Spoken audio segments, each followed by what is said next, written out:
Bismillahirrahmanirrahim. Alhamdulillah Rabbil Alamin. Wassalatu wassalamu ala ashrafil anbiya'i wal mursalin wa ala alihi wa sahbihi ajma'in. Subhanaka la ilma lana illa ma 'allamtana innaka antal alimul hakim. Rabbi shrah li sadri wa yassir li amri wa hlul 'uqdatam min lisani yafqahu qawli. Allahumma salli ala Sayyidina Muhammadin al-Fatihi lima ughliqa wal khatimi lima sabaq nasiril haq bil haq wal hadi ila siratikal mustaqim wa ala alihi haqqa qadrihi wa miqdarihil azim. Rabbi shrah li sadri wa yassir li amri wa hlul 'uqdatam min lisani yafqahu qawli. Waalaikumsalam. Alhamdulillah, segala puja dan puji bagi Allah Subhanahu wa taala. Selawat dan salam ke atas junjungan besar Nabi kita Muhammad sallallahu alaihi wa alihi wasallam, dan seterusnya kepada para sahabat, golongan tabi'in, tabi'un tabi'in, dan mereka yang mengikuti baginda Rasulullah sallallahu alaihi wasallam. Jadi selamat datang daripada Kemaman dan juga daripada Petaling Jaya. InsyaAllah pada malam ini kita akan sambung pembacaan kitab hikam kita, Syekh Ibnu Athaillah As-Sakandari. Dan juga kita dikendaki bahawa memahami mengenai perjalanan hidup kita kepada Allah Subhanahu wa taala. Allah Taala berfirman, "Wa ma khalaqtu jinna wal insa illa liya'budun." Tidak aku jadikan jin dan manusia kecuali mengabdikan diri kepada Allah, yakni mengabdikan diri kepada Allah Subhanahu wa taala.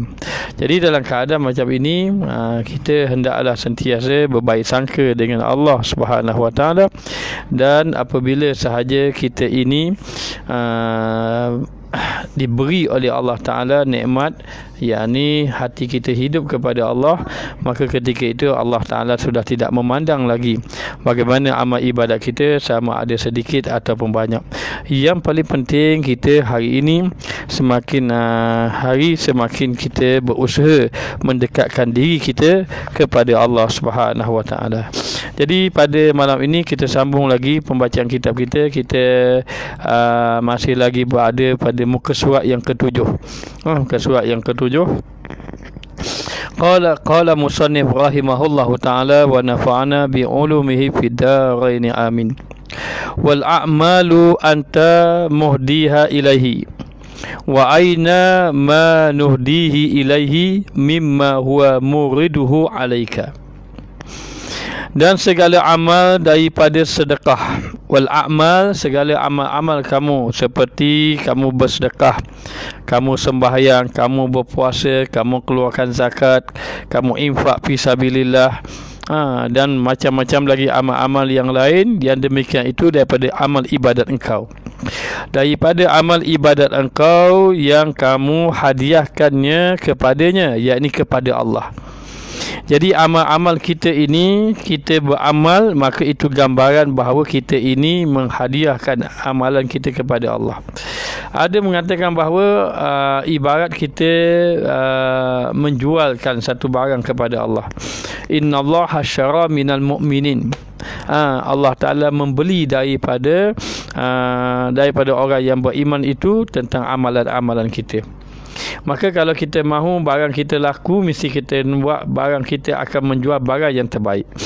Maka kalau kita nak Allah Ta'ala menerima amal kita, maka hendaklah kita melakukan amal yang sebaik-baiknya.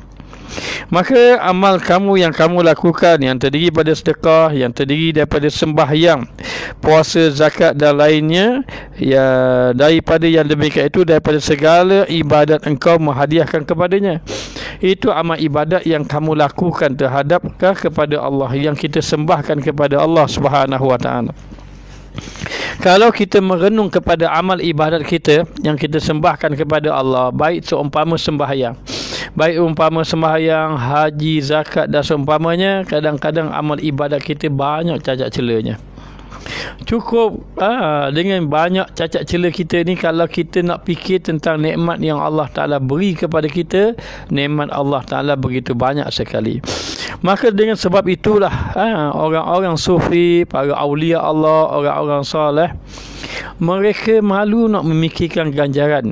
Sedangkan khidmat yang mereka beri itu terlalu merasakan tidak sempurna. Macam mana kita kadang-kadang kita diperintahkan melakukan satu pekerjaan, tetapi pekerjaan kita tidak sempurna, hanya kita duduk fikir saja apa upah yang dia nak bagi pada kita. Maka kita memikirkan tentang upah, kita tidak mengambil berat tentang kerja yang kita lakukan. Begitulah hari ini kadang-kadang kita memikirkan tentang upah, memikir tentang pahala, memikir tentang syurga, dan bahkan maknanya sampai ada yang merasa bahawa sudah layak baginya syurga berdasarkan kepada amal yang dia lakukan. Sedangkan amal kita yang kita lakukan itu banyak cacat celahnya. Amal yang kita lakukan tadi, dan itulah yang kita hadiahkan kepada Allah Subhanahu Wa Taala. Dan mana yang engkau hadiahkan akan dia kepadanya daripada segala amalmu yang maklul. Maknanya amal kamu yang kamu hadiahkan kepada Allah Ta'ala itu amalan yang maklul, yang banyak cacat celahnya. Banyak akan kerosakan dia. Ketika sembahyang, hati kita lalai kepada Allah Ta'ala. Ketika kita infak, kita pula rasa maknanya dia merasa ujub bila Allah Ta'ala memberi sedikit kelebihan pada kita, sama ada kita diberi ilmu ataupun diberi amal, dan seumpamanya kita takabur pula, kita sombong. Maka demikianlah amal-amal kita, amal-amal yang kita lakukan tak lepas kadang-kadang daripada syirik, daripada ujub, daripada suka kepada pujian dan seumpamanya. Maka kamu kena ingat amal-amal yang kamu hadiahkan, yang kamu beri kepada Allah Ta'ala, itu hadiah amal yang banyak maklulnya, banyak cacat celahnya, banyak kelalaian, banyak kerosakan yang kita bagi kepada Allah Ta'ala. Dan segala ahwalmu yang madkhul, daripada barang yang didatangkan atasmu. Sedangkan daripada amal kita ini yang Allah Ta'ala beri kepada kita, maknanya kalau kadang-kadang kita renung bahawa tak padang, dikata tak padang dengan apa yang Allah Ta'ala beri pada kita. Sedangkan amal kita ini banyak cacat celahnya. Terdiri daripada apa? Ilham, taufik, hidayah kepada jalan makrifat kepada Allah. Jadi sekarang ini kita perbaiki amal ibadat kita kepada Allah. Perbaiki amal ibadat kita kepada Allah Subhanahu Wa Taala, nanti Allah akan memberikan kebaikan daripadanya. Allah mengetahui akan kedudukan hamba-Nya itu. Kerana hamba ini diciptakan dalam keadaan lemah, tergopoh-gapah, lalai dan seumpamanya. Tetapi Allah melihat bagaimana seseorang itu, adakah dia ini berusaha bersungguh-sungguh untuk kembali kepada Allah ataupun sebaliknya. Maka apa yang Allah beri kepada kamu itu yang terdiri daripada ilham yang baik-baik. Orang yang diberi ilham yang baik-baik adalah orang yang sentiasa membersihkan hatinya. Hati yang baik ini akan mengeluarkan perkataan yang baik. Hati yang baik akan membawa kepada akhlak yang baik. Kemudian Allah Ta'ala mengilhamkan taufik pertolongan daripada Allah setelah dia berusaha sehingga mencapai istiqamah. Lalu Allah Ta'ala maknanya memberikan kepada kita ini, memberikan kepada kita taufik pertolongan dan petunjuk daripada Allah Ta'ala. Jadi itu sebenarnya maknanya apa yang kita lakukan itu sebenarnya sedikit, tidak ada apa-apa pun. Sehingga orang-orang soleh walaupun mereka banyak amalnya,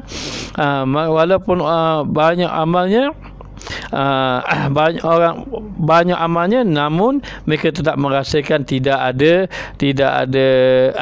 ada amal walaupun sudah banyak buat amal. Baik.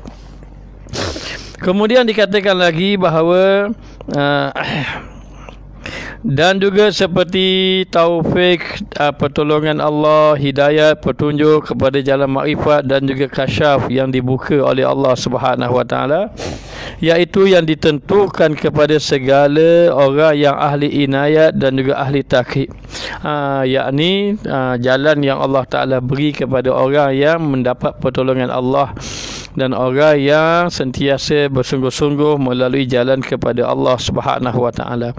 Jadi apabila seorang itu benar-benar melalui jalan kepada Allah sehingga Allah memberi pertolongan kepadanya, maka orang yang macam ini Allah pemudahkan amal dia. Kenapa amal kita berat? Kita merasa berat melakukan amal, sedangkan amal itu tidak berat sepatutnya, tapi di tubuh kita merasa berat kerana tidak ada ataupun kita amal kita ini terlalu banyak cacat celanya. Oleh itu baikilah amal kamu, perbaikilah amal kita. Kita perlu memperbaiki amal. Maka dengan kita memperbaiki amal itu, nanti Allah Ta'ala kurniakan. Dan apabila Allah Ta'ala kurniakan kepada dia, kepada seseorang itu dengan kurniaan yang baik, maka kurniaan yang Allah Ta'ala beri itulah yang lebih baik sebenarnya daripada apa yang kita lakukan. Jadi kepada orang yang berada di maqam, ahli maqam ini, segala amal itu dimudahkan bagi mereka itu daripada tiada berat dan tiada musyaqqah. Maknanya orang yang sudah bersungguh-sungguh, wallazina jahadu fina lanahdiyannahum subulana, mereka yang bersungguh-sungguh berjalan kepada Allah Subhanahu wa Ta'ala, nanti Allah Ta'ala tunjuk jalannya. Dengan sebab itu, daripada dahulu dalam matan yang kita baca sebelum pada ini, kita tidak boleh buruk sangka dengan Allah, sama ada tentang rezeki, sama ada tentang doa. Dan disuruh kepada kita berterusan duduk di dalam amal, walaupun kita ini tidak mampu lagi meninggalkan maksiat, tetapi kita tetap mengerjakan amal. Dan disuruh juga kita memperbanyakkan berdoa kepada Allah Subhanahu wa Ta'ala, supaya dengan doa itu Allah memberi pertolongan kepada kita. Maka kita telah tunjuk jalan untuk mencapai makrifat Allah sebagaimana yang ditunjuk oleh Imam Al-Ghazali. Jalan pertama, ilmu amal taubat. Jalan kedua, jalan mujahadah, kurang makan, kurang minum, kurang tidur, kurang cakap, kurang bergaul. Jalan yang ketiga, banyakkan berzikir dan bersahabat dengan orang soleh, seperti guru mursyid, wali-wali Allah, ahli-ahli ibadat, ulama yang salihin, berdampingan dengan mereka, bersuhbah. Ini di antara jalan yang menyebabkan hati orang itu terbuka dan diberi oleh Allah Subhanahu wa Ta'ala itu akan kelebihan-kelebihan yang tertentu. Maka bila Allah Ta'ala melihat amal ibadat seseorang itu dengan kesungguhan, walaupun dia ada cacat celanya, tetapi dia tidak berputus asa dan dia berbaik sangka dengan Allah Subhanahu wa Ta'ala dan dia berdoa kepada Allah, maka Allah janji, aku akan kabulkan doa kamu. Maka bila Allah Ta'ala itu melihat hambanya bersungguh-sungguh dalam doa, bersungguh-sungguh dalam amal, maka Allah Ta'ala berikan kepada dia. Apa Allah Ta'ala beri? Biasanya antaranya Allah Ta'ala beri yang pertama ilham, taufik, pertolongan Allah, hidayah, petunjuk dan juga kasyaf. Setengahnya diberi kasyaf, kemudian diberi karamah, diberi ilmu laduni dan seumpamanya. Itu semua pemberian daripada Allah kepada hamba-hamba yang dipilih. Maka apabila seseorang itu mendapat pertolongan Allah Ta'ala, maka Allah Ta'ala akan mempermudahkan dia. Maka ketika itu tiada berat dia melakukan amal dan tiada dia merasa musyaqqah. Apa maksud musyaqqah? Maknanya tidak ada sesuatu yang merasa memberati dia. Allah Ta'ala ringankan dia dalam melakukan amal. Sebab itu para ulama sufi menyatakan kepada kita, kalau kamu berdoa kepada Allah, berdoalah untuk Allah. Maknanya kamu berdoalah untuk mencari jalan sebagaimana untuk kita mendekatkan diri kepada Allah, dan menyalahi nafsu hawa atas tiap-tiap hal. Dan orang yang macam ini bila mendapat pertolongan Allah Ta'ala, maka Allah pemudahkan dia amal dan Allah jadikan dia ini dapat melawan hawa nafsu. Jadi jalan kita kepada Allah Ta'ala ini mesti melawan hawa nafsu. Maka disebut di dalam satu hadis, huffatinna bisyahawat wa huffatil jannah bil makarih. Sesungguhnya dilingkari neraka itu dengan keinginan nafsu. Maknanya kalau kita terlalu mengikut hawa nafsu, maka perjalanannya adalah neraka. Wal'iyazubillah. Neraka perjalanannya dilingkari dengan nafsu. Wa huffatil jannatu bil makarih, dan juga dilingkari syurga itu dengan sesuatu yang kamu tidak suka. Kena bangun malam, kena menyalahi nafsu. Kena menyalahi nafsu. Maka dikatakan bahawa menyalahi hawa nafsu hawa atas tiap-tiap hal, maka orang yang macam ini dia melawan hawa nafsu dan Allah Ta'ala mempermudahkan dia. Dan orang yang ahli makam ini juga, segala amal mereka itu berbagai-bagai sekaliannya itu sekira-kiranya atas sekadar halnya, maka orang yang boleh beramal ini dia mengikut sekira-kira kadar yang Allah beri kepada dia. Sebenarnya atas seorang itu Allah Ta'ala memberi kadar-kadar yang tertentu. Ada orang yang Allah Ta'ala memberi dia kepada ilmu. Ada orang yang Allah Ta'ala beri dia kepada kecintaan kepada Al-Quran. Ada orang yang diberi oleh Allah Ta'ala itu banyak dia pada berzikir kepada Allah. Ada orang yang diberi kepada mereka itu adalah amalan-amalan yang berbentuk manfaat kepada orang lain seperti infak fisabilillah. Maka amal-amal yang diberi tadi mengikut kadar masing-masing, sebagaimana katanya Syekh Ibnu Athaillah As-Sakandari. Apa kata Syekh ini? Ada matan yang baru. Tanawwa'an ajnasul a'mali li tanawwu'i waridatil ahwali. Berbagai-bagai segala jenis amal itu kerana berbagai-bagai segala warid ahwalnya. Jadi berbagai-bagai jenis amal yang dilakukan. Jadi pelbagai amal yang kita lakukan hari ini, sama ada dilakukan amal tadi mengikut keadaan yang Allah Ta'ala beri ke dalam hati. Contohnya, ada seorang yang suka melakukan berbagai amal solat.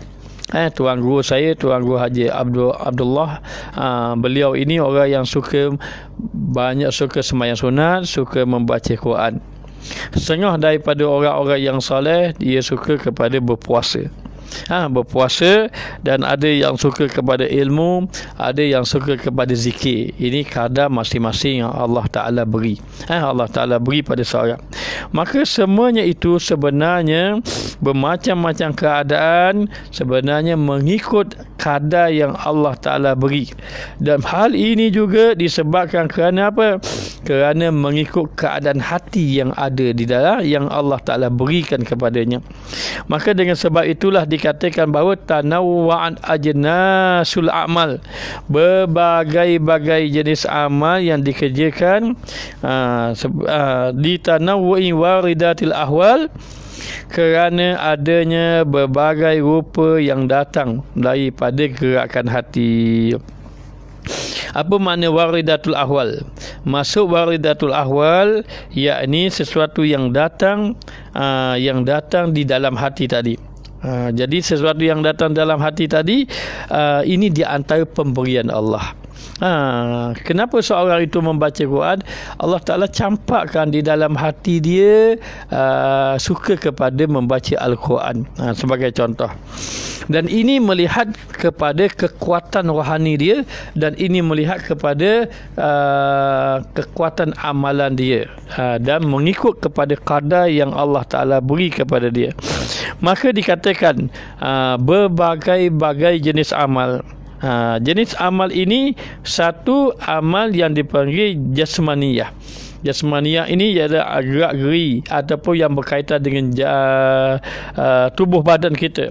Seperti apa? Seperti sembahyang, seperti puasa, dan seumpamanya, dikatakan. Dan satu lagi ahwal, iaitu amalan yang melibatkan kepada apa dia ini, gerak-geri daripada hati. Maknanya bagaimana nak lawan hawa nafsu, makin lawan makin kuat lagi. Bagaimana nak buang sifat baran, Sifat bara ni biasa pada lelaki sahaja. Nafsu inilah satu perkara yang amat susah sebenarnya kita nak berlawan, namun perjalanan nafsu ini hendaklah kita ini memahami tipu daya nafsu. Maka saya contohkan nafsu ini seperti yang pertama, seperti binatang yang buas. Binatang yang buas macam mana? Maka binatang yang buas itu kita tidak boleh lepas dia, kita kurung dia. Maka itu gambaran nafsu tadi dia kena kurung.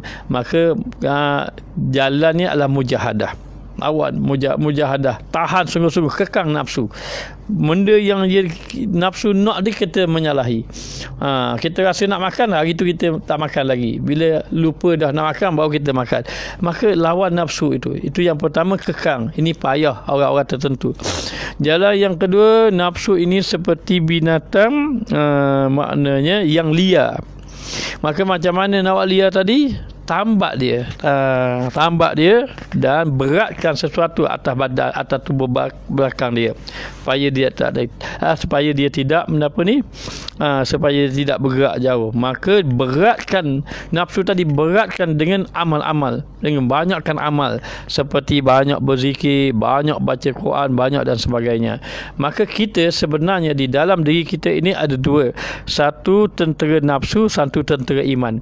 Kalaulah kita ini tidak bersungguh-sungguh menghidupkan tentera iman, tentera nafsu akan menguasai kita.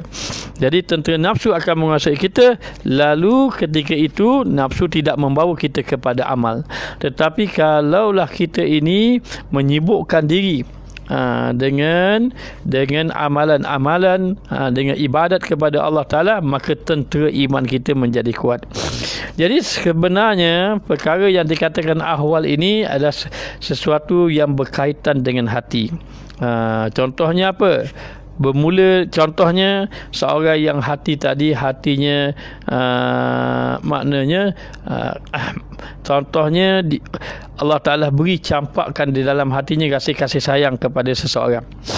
Maka ini di antara amalan hati. Lalu daripada sifat kasih sayang tadi, lalulah dia melakukan ibadat, mengeluarkan zakat, membantu orang susah, membantu orang fakir miskin.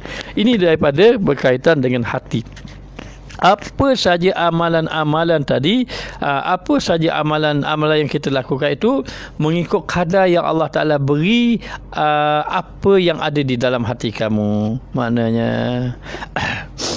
bagaimana perbezaan antara kasyaf anugerah Allah dengan kasyaf jin. Maknanya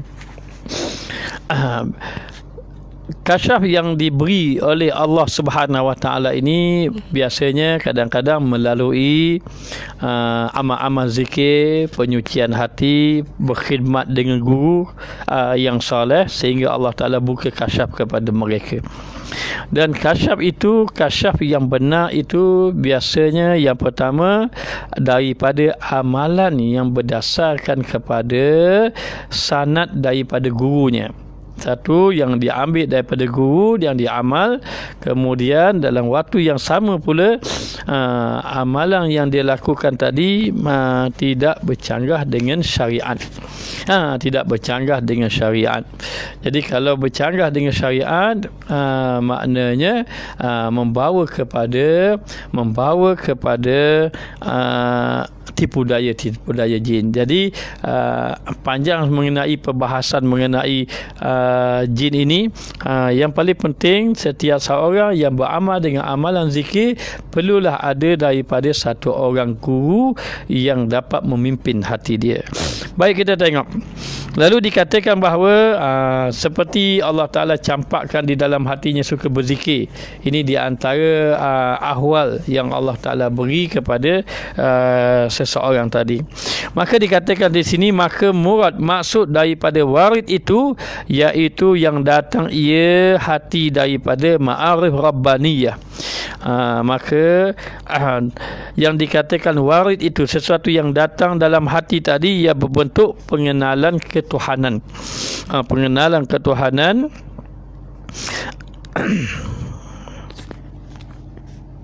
dan juga asrar rohaniyah, dan juga rahsia-rahsia rohani. Rahsia-rahsia rohani iaitu yang mewajibkan ahwal yang hamidah. Di sini kita dapat faham, kalaulah seseorang itu amalan-amalan yang dia lakukan, yang pertama amalan yang dia lakukan berdasarkan kepada kadar yang Allah beri kepada dia. Ada orang yang boleh mudah saja puasa sunat 6 Syawal. Ini jemaah ni sudah puasa sunat habis ke belum lagi? Siapa yang belum habis tolong habiskan. Ada orang yang dipermudahkan baca Quran. Kenapa bulan Syawal ini orang kurang baca Quran dibanding dengan bulan Ramadan? Maknanya jadi Ustaz, alhamdulillah bulan Syawal ini juzuk 30 kita akan khatamkan.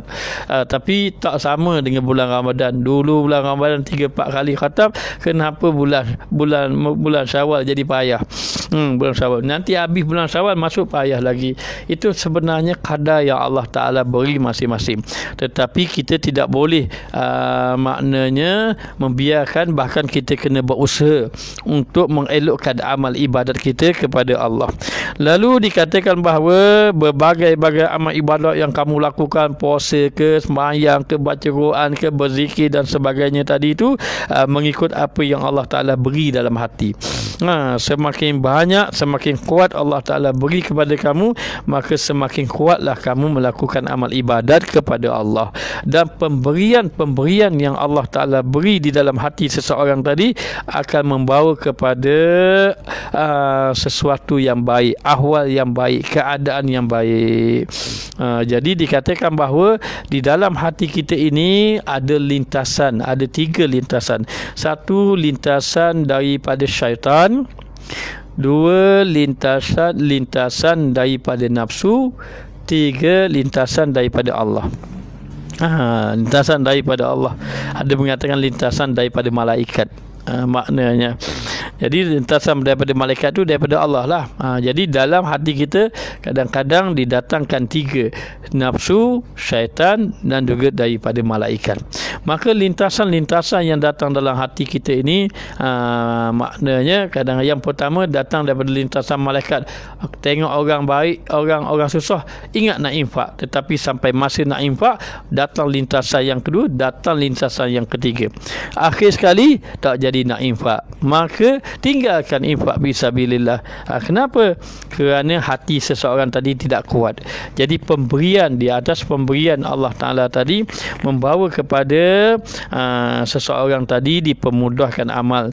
Maka apabila Allah Ta'ala campak di dalam hatinya tentang rahsia-rahsia ketuhanan, rahsia-rahsia Allah Ta'ala akan membawa kepada ahwal yang baik. Kepada ahwal yang baik. Maka setengah daripadanya warid yang mewajibkan haibah, dan setengah daripadanya warid yang mewajibkan suka, hingga lain daripada itu di dalam bersalahan-salahan ahwal. Ada kalanya dan tak adanya, tak kala ada segala warid itu berbagai-bagai. Jadi dikatakan bahawa pemberian-pemberian yang Allah Ta'ala berikan kepada seseorang tadi, kadang-kadang warid yang Allah Ta'ala beri tadi membawa kepada haibah, kadang-kadang merasa kepada kegerunan kepada Allah Subhanahu Wa Ta'ala. Apabila Allah Ta'ala memberi dalam hati tadi, ada orang yang Allah Ta'ala campakkan rasa takut dia kepada Allah. Jadi rasa takut dia kepada Allah Ta'ala itu membangkitkan kepada amal. Ada orang yang Allah Ta'ala campakkan dia rasa cinta kepada Allah di dalam hati. Jadi ada yang Allah Ta'ala campakkan rasa cinta dia kepada Allah. Ada yang Allah Ta'ala campakkan dia rasa gerun dia, takut dia kepada Allah Subhanahu Wa Ta'ala.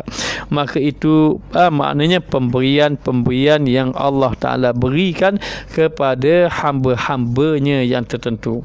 Jadi dalam keadaan macam itu, apabila seseorang tadi diberi oleh Allah Subhanahu Wa Ta'ala keadaan-keadaan itu, maka hendaklah seseorang tadi maknanya dengan amalan-amalan yang mereka lakukan tadi berdasarkan kepada kadar yang Allah Ta'ala bagi tadi, dia hendaklah keterusan dalam melakukan kebaikan dan berusaha sedaya upaya dan meninggalkannya. Ada satu orang sahabat, beliau ini duduk dalam majlis ilmu Nabi. Bila beliau duduk dalam majlis ilmu Nabi, beliau ini mendengar, sahabat ini mendengar nasihat-nasihat daripada baginda Rasulullah sallallahu alaihi wasallam. Jadi bila dengar saja nasihat Rasulullah ini, maka dia pun terasa dalam hati dia, nak buat amal inilah, nanti balik nak berzikir, nanti balik nak sembahyang sunat, nanti balik nak buat amal ibadat demikian. Lalu dalam keadaan macam itu, apabila saja sudah dia berkuliah, sudah habis kuliah bersama Rasulullah, dia pun balik ke rumah.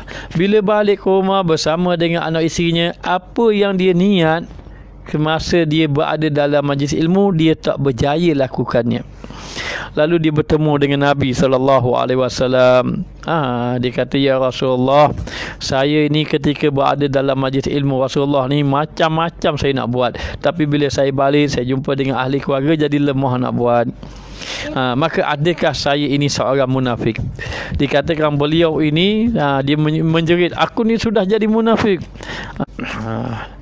Lalu dikatakan, ya Rasulullah, saya ini ketika mana duduk di dalam majlis ilmu Rasulullah, saya nak buat amal, tapi bila saya balik, saya tak buat amal. Pernahkah kita merasa begitu? Kadang-kadang bila kita duduk dalam satu majlis, kita rasa kita nak beribadat, balik nanti kita nak berzikir, tapi bila sampai rumah, masih duduk dalam majlis ilmu, balik lagi nak buka Quran, tapi bila sampai rumah, tak buka Quran, dibukanya TV. Akhir kali tak baca Quran. Inilah yang berlaku. Lalu dikatakan bahawa warid yang Allah Ta'ala campakkan dalam hati itu, kadang-kadang dia berbentuk rasa haibah. Apa makna rasa haibah? Rasa sangat takut kepada Allah. Sangat takut kepada Allah. Jadi perasaan takut yang Allah campakkan ke dalam hati satu orang itu, seseorang hamba itu, ini menyebabkan bahawa seseorang itu maknanya diberi oleh Allah Ta'ala untuk mendapat amal. Diberi mendapat amal, lalu dia beramal dalam keadaan rasa takut kepada Allah. Ada orang yang Allah Ta'ala beri dalam keadaan rasa dia gembira, dan dia rasa gembira, rasa suka beramal ibadat, tenang sahaja.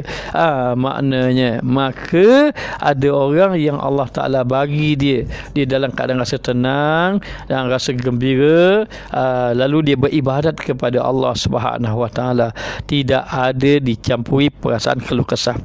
Ada orang yang Allah Ta'ala beri sampai dia rasa sempit dada, maknanya rasa sempit dada dia, dan begitulah keadaan. Dan ada yang Allah Ta'ala beri rasa cinta kepada Allah Subhanahu Wa Ta'ala, maka ini mengikut kadar-kadar yang Allah Ta'ala beri kepadanya, ataupun dia rasa kasihan belas kepada orang dan seumpamanya. Jadi sebenarnya amal-amal yang kamu lakukan itu, ia sebenarnya ada kaitan dengan pemberian Allah Ta'ala di dalam hati. Maka bersalah-salahanlah keadaan ahwal tadi. Apa yang ada dalam hati seseorang tidak sama. Tidak sama. Jadi yang kita penuh rasa nak sembahyang, nak berzikir, lalu sampai masa tak berzikir, sampai masa kita tak beramal, maknanya itu kadar yang Allah Ta'ala beri kepada kita itu datang daripada kurang kekuatan kita kurang hubungan kita kepada Allah Ta'ala. Maka dalam keadaan macam itu, seseorang tadi beramal mengikut kadar seseorang tadi, dan tak kala ada segala waris itu berbagi-bagi, maka macam-macam Allah Ta'ala bagi, maknanya sebagaimana yang kita kata tadi, maka adalah segala jenis amal itu pula berbagai-bagai, kerana segala amal itu zahir, mengikut bagi ahwal hati yang batin. Adapun amal zahir tadi mengikut kepada amal batin yang ada dalam hati. Orang itu boleh baca Quran kerana hatinya kuat, akhirnya boleh dia membaca baca Quran. Jadi apa yang ada dalam hati itu penting. Ada ulama mengatakan bahawa menyibukkan kamu dengan amalan hati lebih penting daripada menyibukkan kamu daripada amalan zahir. Menyibukkan kamu dengan amalan hati itu seperti bertafakur, maknanya menghidupkan hati dengan berzikir, itu lebih utama daripada menyibukkan dengan amalan yang zahir, sehingga amalan zahir tadi dalam keadaan lalai kepada Allah. Lalu ada ulama menyatakan bahawa amalan bertafakur itu lebih aku kasih daripada amalan sembahyang sunat, kerana amalan tafakur itu mendatangkan ingat kepada Allah, ingat kepada Allah Ta'ala. Jadi ada orang yang kadang-kadang dia duduk saja, tapi amalan dia duduk bertafakur itu lebih baik daripada orang yang beribadat kepada Allah Subhanahu Wa Ta'ala. Kenapa? Yang duduk bertafakur itu ingat Allah, tetapi yang sembahyang itu dalam keadaan lupa kepada Allah Subhanahu Wa Ta'ala. Ketahui olehmu bahawasanya segala amal itu kejadian ahwal yang datang ia daripada kurniaan Allah. Amal kamu itu datang daripada hati yang Allah Ta'ala kurniakan dalam hati. Kerana bahawasanya khatir yang mahmudah, apa makna khatir? Lintasan dalam hati yang terpuji itu apabila datang ia atas hati, maka zahirlah. Apabila datang pada hati, maka zahirlah baginya kejadiannya, iaitu amal. Maka ketahuilah maknanya apabila datang khatir yang mahmudah, yakni lintasan-lintasan dalam hati. Jadi kadang-kadang begini, kita pergi ke pasar. Bila kita pergi ke pasar, kita pun tengok orang susah. Ada satu orang nampak pakaian dia buruk, lusuh saja, duduk seorang. Kita fikir orang ni susah, tengok orang. Lalu lintas dalam hati, aku mau tolong dia, nak bagi infak fisabilillah. Nak bagilah RM50 ke dia. Sampai dekat saja, tiba-tiba datang lintasan yang kedua. Lintasan yang kedua pula kata, kalau kamu tolong dia, maknanya menyebabkan dia malas. Maknanya malas bekerja, bergantung pada kamu. Kita pun tolak, kena bantu ni. Sampai dekat dia dah, kita dah pegang dah, kita dah seluk dah tangan kita dalam poket nak bagi dia. Mari pula lintasan satu lagi, daripada kamu beri ke dia, baik kamu isi minyak kereta. Maknanya akhir sekali tak jadi. Kenapa berlaku begitu? Kerana sesungguhnya apa yang ada di dalam hati kita ini kurang kekuatan kita, kurang hubungan kita dengan Allah Ta'ala. Tetapi bagi orang yang hatinya sudah hidup tetap dengan Allah Ta'ala, maka dipermudahkan dia untuk melakukan amal. Maka dikatakan bahawa apabila sah amal tadi, dan apabila telah sah amalnya dengan wasitah ikhlas, apabila seorang itu melakukan amal berdasarkan kepada ikhlas, datang daripada hati, maka zahirlah baginya itu kejadiannya, iaitu boleh dia warisah seperti yang tersebut di dalam hadis. Maka dikatakan bahawa apabila seorang tadi beramal dengan ikhlas, maka sesungguhnya dia telah mendapat sesuatu kurniaan, pemberian, pewarisan ataupun pemberian daripada Allah Ta'ala. Amal ikhlas ini ada 4. Ataupun nak mengenal ikhlas itu ada 4 jalan. Macam mana nak kenal ikhlas dalam melakukan amal? Contohnya sembahyang, contohnya baca Quran, ataupun zikir dan seumpamanya. Nak kenal ikhlas ada 4. Yang pertama orang yang melakukan amal itu tidak terkesan dengan pujian dan kejian. Kalau orang itu amal macam baik, contohnya ustaz infaklah, bagi fakir miskin infak. Tiba-tiba orang kata ustaz ini infak bagi fakir miskin, duk tunjuk-tunjuk orang, bukan ikhlas itu. Bukan ikhlas. Lalu ketika itu kita mendengar kejian orang, kejian orang terhadap kita, lalu kita lemah untuk beribadat, untuk lemah. Kalau begitulah saya malaslah nak infak lagi, saya tolong orang, orang kata gitu pula saya, maka ini tanda orang itu tidak ikhlas dalam amal. Ingat, bukan senang ikhlas ini sebenarnya. Maka yang pertama, ikhlas itu tidak maknanya tidak ikhlas itu yang pertama tidak terkesan pujian dengan kejian. Orang puji, orang keji tetap berjalan macam biasa. Maknanya ia tidak kira apa yang dipandang oleh makhluk. Orang ikhlas ia tidak kira apa yang dipandang oleh makhluk, tetapi dia mengira pandangan Allah terhadap dirinya. Itu ikhlas. Yang kedua, amal yang ikhlas itu adalah dia tidak suka, dia ini maknanya amal yang ikhlas tadi, ketika mana di hadapan orang ataupun ketika bersunyian dia tetap melakukan amal. Kalau orang itu ketika di hadapan orang beramal, ketika bersunyian dia tidak beramal, ini juga tanda kurang ikhlasnya pada Allah. Yang ketiga, dia tidak memandang kepada amal.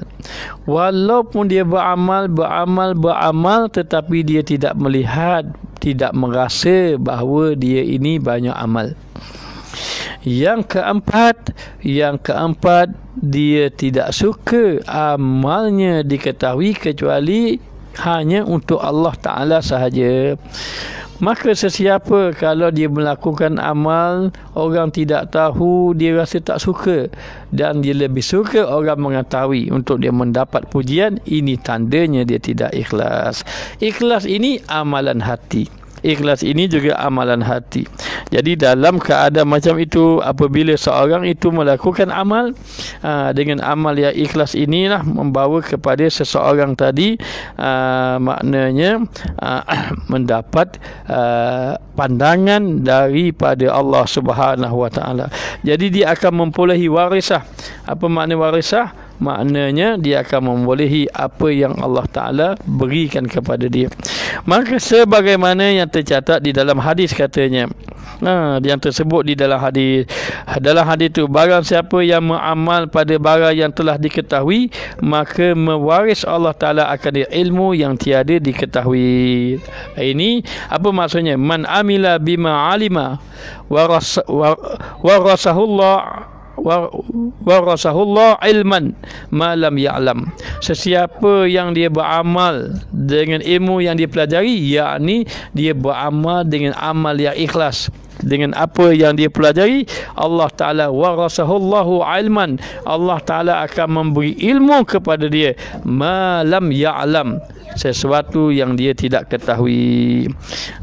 Jadi ilmu tu Allah Ta'ala campak dalam hati. Ilmu ni ada dua sebenarnya. Ilmu ini ada dua. Satu dia panggil ilmu, dia panggil wahbi. Bukan wahbi ni, wahbi. Wahbi. Satu dia panggil ilmu wahbi. Yang kedua dia panggil ilmu kasbi.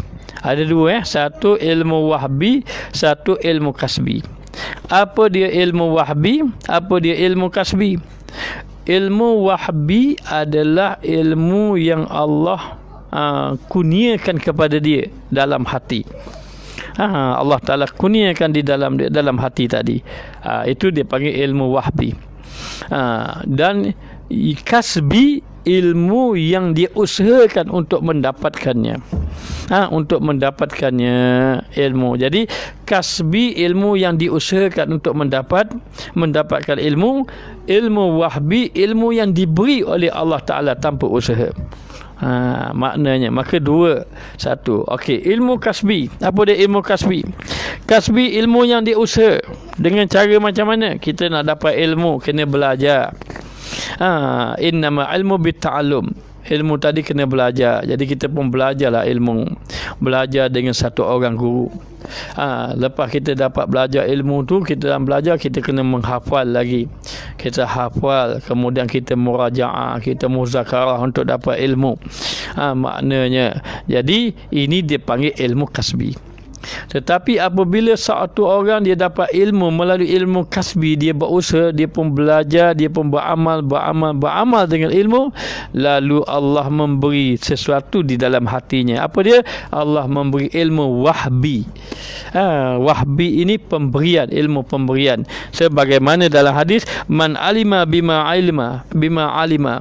Maka dikatakan man amila bima alima, sesiapa yang beramal dengan apa yang dia pelajari, warasahullahu ilman ma lam ya'lam, Allah Taala wariskan dia ilmu, Allah Taala beri ilmu yang dia tidak ketahui.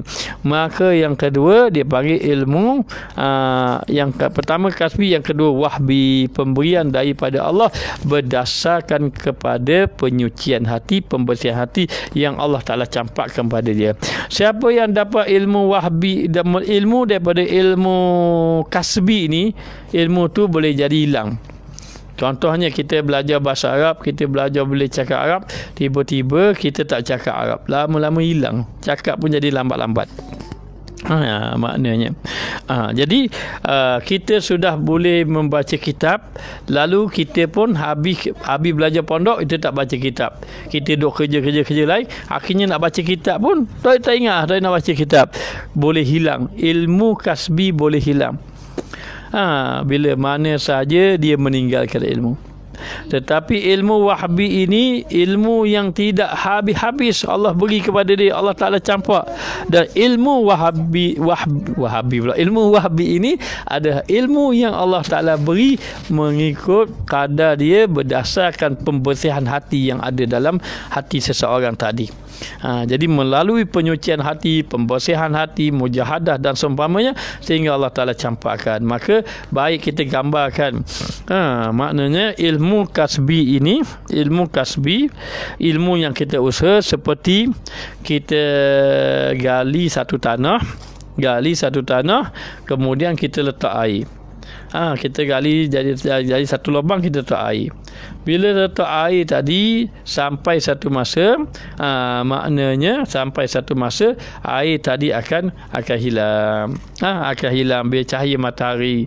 Tetapi kalau kita gali-gali tiba keluar air matahari, itu ilmu wahbi, air matahari. Kadang-kadang bila ada matahari pun air itu tetap ada. Adakah ilmu wahbi itu ada ilmu laduni? Dikatakan bahawa ilmu wahbi itu antaranya ilmu laduni lah, antaranya maknanya pemberian daripada Allah Subhanahu Wa Taala. Jadi dalam keadaan macam mana nak dapat ilmu pemberian Allah? Jawapannya melalui penyucian hati. Melalui penyucian hati, dan seseorang yang beramal berdasarkan ada dalam hati dia, beramal, lalu Allah beri. Apa-apa sebenarnya datang daripada pemberian Allah. Selagi mana kita berpegang dengan amal kita, merasa kita beramal, merasa diri kita baik, merasa bahawa kita ini sudah melakukan amal, maka di situ membawa kepada terhijab kita dengan Allah.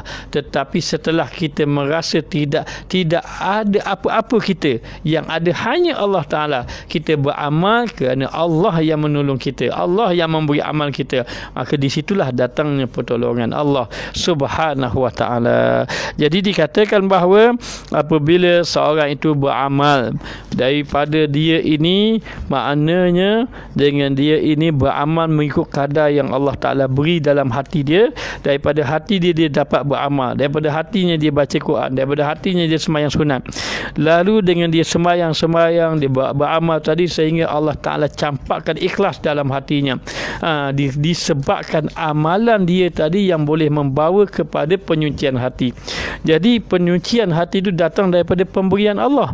Pemberian Allah itu melihat bagaimana kesungguhan kita dalam melakukan amal. Jadi kalau kita bersungguh-sungguh dalam melakukan amal, Allah melihat kita ini bersungguh-sungguh, maka Allah akan memberi pertolongan kepada kita. Seseorang yang sudah bersungguh-sungguh dalam amal, diberi pertolongan oleh Allah Ta'ala, dicampakkan di dalam hatinya rahsia-rahsia Allah, pengenalan terhadap Allah, orang ini akan jadi mudah dalam melakukan amal. Mudah dia nak sembahyang sunat duha, mudah dia nak baca Quran, mudah dia nak berzikir, mudah dia nak bangun sembahyang malam. Semua je Allah Ta'ala pemudahkan.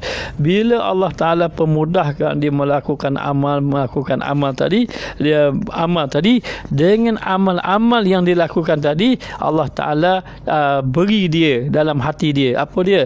Ada bermula daripada rasa haibah kepada Allah, rasa takut. Selepas rasa takut, Allah Ta'ala campak pula rasa cinta, suka, gembira kepada Allah Subhanahu Wa Ta'ala. Jadi dalam keadaan macam tu, seseorang tadi bila sudah dicampakkan dalam hati rasa takut, rasa kasih kepada Allah, lalulah Allah Ta'ala kurniakan dia itu ikhlas di dalam amal. Bila sudah ikhlas di dalam amal, maka maknanya dikatakan bahawa Allah Subhanahu Wa Ta'ala Allah Ta'ala itu akan memberikan kepada dia tadi sesuatu yang dia tidak pelajari. Maknanya adakah dia tidak bersalahan dengan Al-Quran dan hadis? Kurnia ini ilmu kurniaan Allah Ta'ala ini, dia ilmu yang Allah Ta'ala beri. Kalau Allah Ta'ala beri itu, dia tidak ada bercanggahan. Hanya ilmu bukan semua ilmu tadi boleh maknanya maknanya boleh dibawa. Katanya Imam Ghazali, ada ilmu yang aku tidak maknanya ada ilmu yang aku tidak sebarkan seluruhnya, kerana bukan semua orang dapat memahaminya. Jadi sebenarnya ilmu daripada pemberian Allah Ta'ala ini, ilmu itu tidak bercanggah dengan Al-Quran dan hadis. Sebenarnya yang paling penting, kita seseorang yang dikurniakan ilmu oleh Allah Ta'ala, hendaklah Nabi, sebagaimana yang Nabi kata, bercakap ala qadri uqulihim. Mereka kena bercakap mengikut atas kadar mereka tadi. Maknanya baik. Lalu dikatakan bahawa amal-amal yang kamu lakukan tadi, adalah kesan daripada pemberian Allah di dalam hati, dan kesungguhan kamu menyucikan hati, persungguhan kamu dalam maknanya mengikat hubungan kamu dengan Allah. Bila kamu bersungguh-sungguh dalam mengikat hubungan kamu, bersungguh-sungguh kepada Allah Ta'ala, nanti Allah Ta'ala kurniakan kepada kamu. Walaupun amal yang kamu lakukan tadi maknanya sedikit, tetapi bila Allah nak beri, maka Allah boleh memberi kepada siapa yang dia kehendaki. Dan amal seorang tadi, dia jangan merasa bahawa amalnya sudah soleh, sudah baik. Dia hendaklah sentiasa merasa dirinya hina di sisi Allah. Dia hendaklah merasa dia ini dhaif, fakir kepada Allah Ta'ala.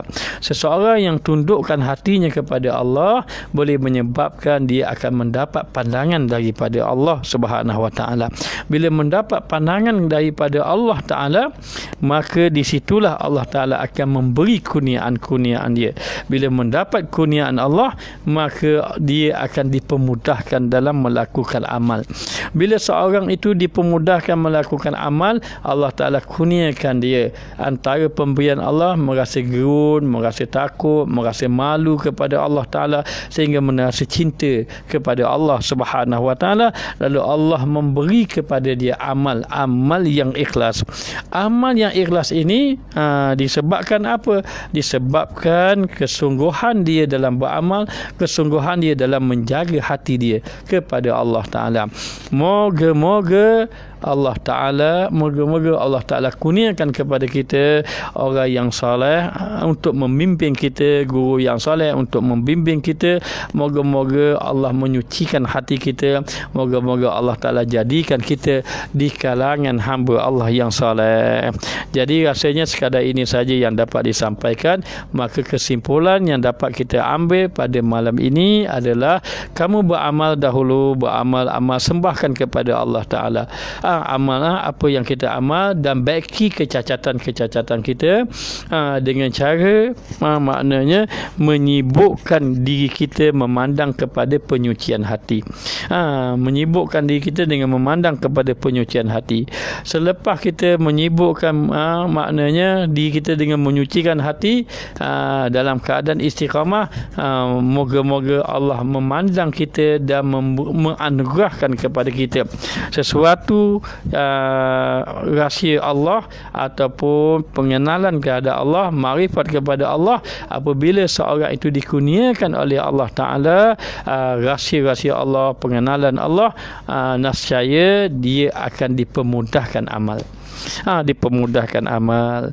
Jadi bila sudah dipermudahkan amal dia tadi, berterusan dalam melakukan amal, maka dalam ketika itu insya-Allah seseorang itu juga akan maknanya diberi oleh Allah Subhanahu Wa Taala ikhlas.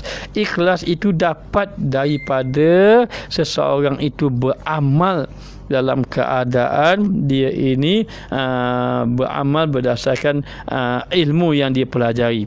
Sesiapa man amila bima alima, sesiapa yang beramal dengan apa yang dia pelajari, warasahullahu, Allah mewariskan kepadanya ilman, satu ilmu, ma la ya'lam, yang dia tidak mempelajari.